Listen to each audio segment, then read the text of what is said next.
Most people are joking when they say they're addicted to their BlackBerry or their smartphone, but for some people, it's really no laughing matter. They are truly addicted to that connection and in many cases to the internet. One guy here in New York City decided he needed to quit cold turkey, and he went about it in a rather unusual way. Like many Americans, comedian Mark Malkoff spends a lot of time surfing the web. I like the internet. I really, really like the internet. But he liked it a little too much. The self-confessed internet addict was online so much, it created problems in his marriage. So he began a 5-day detox in the one place he wouldn't be tempted to log on, the bathroom. It's not bad. It's honestly not that bad. I'm a short guy. I can do this. I don't need all that tech stuff. I think that this is going to be a lot easier than I thought. But just hours into the experiment, Malkoff changed his tune. This was a terrible, terrible idea. Cut off from the internet, and with boredom setting in, he was forced to improvise. I'm really bored right now, so I thought for entertainment, I would bring in my cat Locke. Try to do something entertaining. Be entertaining. Friends dropped by to visit. Tighten those abs. He even found time for a workout. It smells! But despite the distractions, Malkoff struggled to adjust to life without the internet. My whole project is stupid. I need the internet so bad. Finally, after 5 very long digital-free days and nights, Mark, I have to use the bathroom. Mark emerged. Not completely offline, but certainly more aware. Mark Malkoff is out of the bathroom in the studio, along with his wife, Christine Peel. Brian Balthazar is also with us. He is editor of popgoestheweek.com. Good to have all of you here this morning.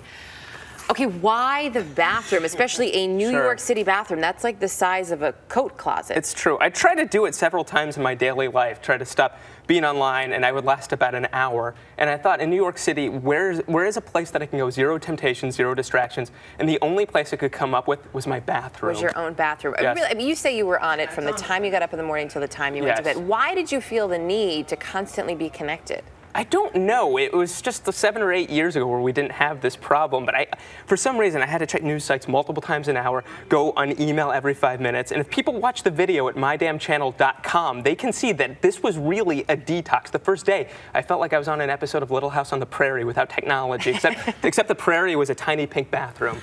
Yeah, that's a nice plug for your website, by the way. You were a bit of a Twitter fanatic before this. Christine, so when you hear he's going to do this experiment, what's your initial reaction? I think I was horrified.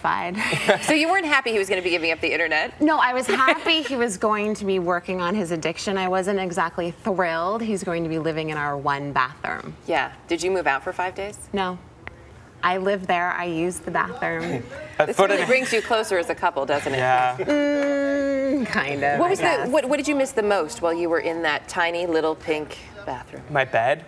Porcelain bathtub, not comfortable. I had no idea. No matter how many pillows, it doesn't work, does it? Yeah, it doesn't. But I would say the news sites, it was really strange because I'm a news junkie, not knowing what was going on in the news for 5 days psychologically.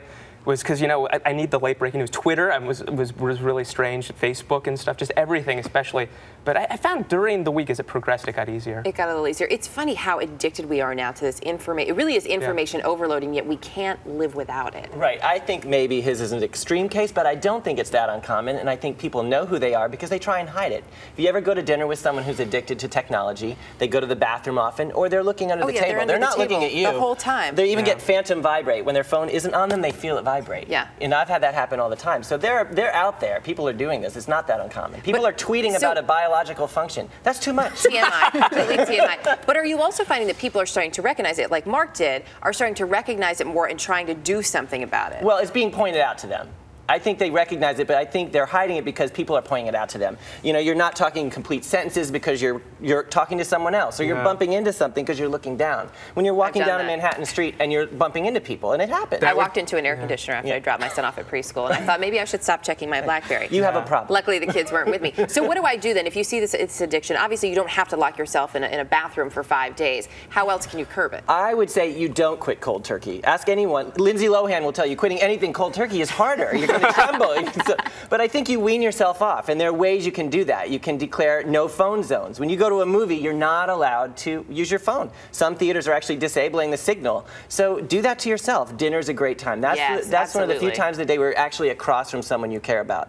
And so that's one way. You give your phone or your technology a curfew. People go to bed at 9 o'clock, 10 o'clock, 11 o'clock. I don't think they should. Other people should expect you to answer an email. And maybe don't keep it next to your bed. Yeah. So what are you doing now? Talk to me about how your addiction is now. Oh, it's a lot better. I'm not. When I walk down the street, I'm not on my iPhone. I notice the trees and the nature, as much nature in New York City as there is. Yeah. But yeah, it's this whole different world. I'm enjoying silence. It's really helped me to be self-aware and create boundaries. You think you can keep it up? I hope so. I hope so. I don't want to live. What do you think? I mean, because you live with Mark. So what? But what have you noticed? I mean, has it really worked? No, I think it has helped him. I think he's definitely more aware of it, and so he'll catch himself. He'll be checking something, he'll catch himself and put it away, or he does focus a little bit more on me. We'd be on dates, and I'd be sneaking my phone under the table, and she'd bust me all the time. I'd be checking email. It wasn't good. Good for you for busting him. Yes, I'd get a timeout. Look, if you want to keep her, no more internet at the dinner table, all right? Okay. Okay. Mark, Christine, Brian, good to have all of you here, and good luck. Thank you. We could all use a little help probably in this department.